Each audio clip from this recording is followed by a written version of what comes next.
Hello, എല്ലാവർക്കും നമസ്കാരം. ഞാൻ ഡോക്ടർ ശ്രീലക്ഷ്മി BS. ഇന്ന് എൻ്റെ കൂടെയുള്ളത് പവിത്ര. ഞാൻ ഇന്ന് പവിത്രയോട് കുറച്ച് ക്വസ്റ്റ്യൻസ് ചോദിക്കും. പവിത്ര അത് ആൻസർ ചെയ്യുന്നതായിരിക്കും. തുടങ്ങാം.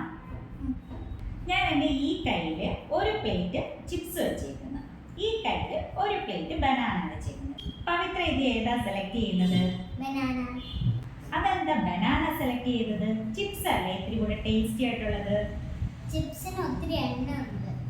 അത് മാത്രമേ ഉള്ളോ? ബനാനയില് നമ്മുടെ ശരീരത്തിന് വേണ്ടുന്ന പൊട്ടാസ്യം, ഫൈബേഴ്സ്, വൈറ്റമിൻസ് എല്ലാം അടങ്ങിയിട്ടുണ്ട്. പക്ഷെ ഇത് നമ്മൾ ഫ്രൈ ചെയ്ത് ചിപ്സ് ആക്കുമ്പോൾ ഇതിൽ ഫാറ്റ് കൂടുതലായിരിക്കും, അതുപോലെ തന്നെ ഇതിന്റെ കാലറിയും കൂടുതലായിരിക്കും.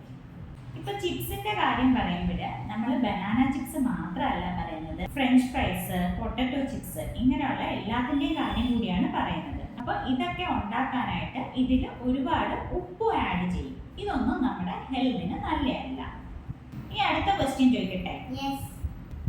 എൻ്റെ ഈ കയ്യിൽ ഞാൻ ഒരു കുപ്പി സോഫ്റ്റ് ഡ്രിങ്ക്, അതായത് പെപ്സിയോ കൊക്കക്കോളയോ ഒക്കെ വെച്ചിട്ടുണ്ട്. ഈ കയ്യിൽ വെള്ളം വെച്ച്, ഇതിലേതാ പവിത്ര സെലക്ട് ചെയ്യുന്നത്? വെള്ളം. അതെന്താ വെള്ളം സെലക്ട് ചെയ്യുന്നത്? കൊക്കക്കോള കുറച്ചുകൂടെ ടേസ്റ്റി ആയില്ലേ?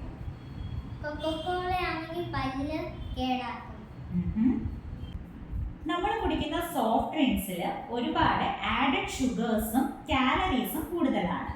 ഇത് വണ്ണം കൂട്ടുകയും പല്ല് കേടാക്കുകയും അതുപോലെ തന്നെ ഹാർട്ട് ഡിസീസസ്, BP മുതലായവയ്ക്ക് കാരണമാകുന്നു. അടുത്ത ക്വസ്റ്റ്യൻ ചോദിക്കട്ടെ. ഈ കയ്യിൽ ഞാൻ ചോക്ലേറ്റ് വെക്കുന്നു, ഈ കയ്യിൽ ഞാൻ ആപ്പിൾ വെക്കുന്നു. ഇതിലേതാ സെലക്ട് ചെയ്യുന്നത്? ചോക്ലേറ്റ് ഇഷ്ടമാണ്, പക്ഷെ ഞാൻ ആപ്പിൾ ചൂസ് ചെയ്യുക. അതെന്താ ചോക്ലേറ്റ് സെലക്ട് ചെയ്യാത്തത്? ചോക്ലേറ്റ് ആണെങ്കിൽ പല്ല് കേടാക്കും. ആപ്പിൾ നാച്ചുറൽ ആയിട്ടുള്ള ഷുഗർ, ഫൈബേഴ്സ്, വൈറ്റമിൻസ് ഒക്കെ അടങ്ങിയിട്ടുണ്ട്. ഇത് നമ്മൾക്ക് എനർജി തരും. ചോക്ലേറ്റിൽ കൂടുതലായിട്ടുമുള്ളത് ആഡഡ് ഷുഗർ ആണ്. അതുപോലെ ഇതിൽ ഫാറ്റും കാലറിയും വളരെ കൂടുതലാണ്.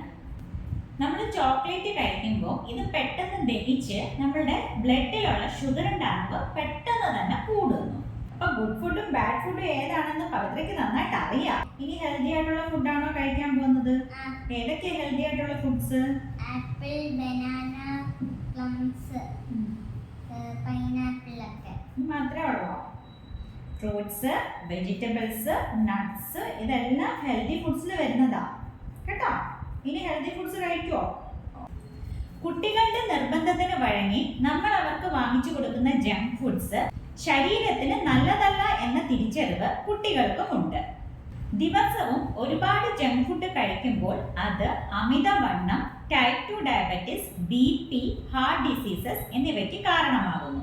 അതുപോലെ തന്നെ ശരീരത്തിൽ പോഷകങ്ങളുടെ കുറവ്, പ്രതിരോധ ശേഷിക്കുറവ്, ദഹന സംബന്ധമായ പ്രശ്നങ്ങൾ, ക്ഷീണം, മാനസികാരോഗ്യക്കുറവ്, ക്യാൻസർ മുതലായവയ്ക്കും കാരണമാകുന്നു. ആരോഗ്യകരമായ ഭാവിക്കായി ജങ്ക് ഫുഡ്സിന് പകരം പോഷകസമൃദ്ധമായ പഴവർഗ്ഗങ്ങൾ, പച്ചക്കറികൾ, നട്ട്സ് മുതലായവ കുട്ടികളെ ശീലിപ്പിക്കൂ.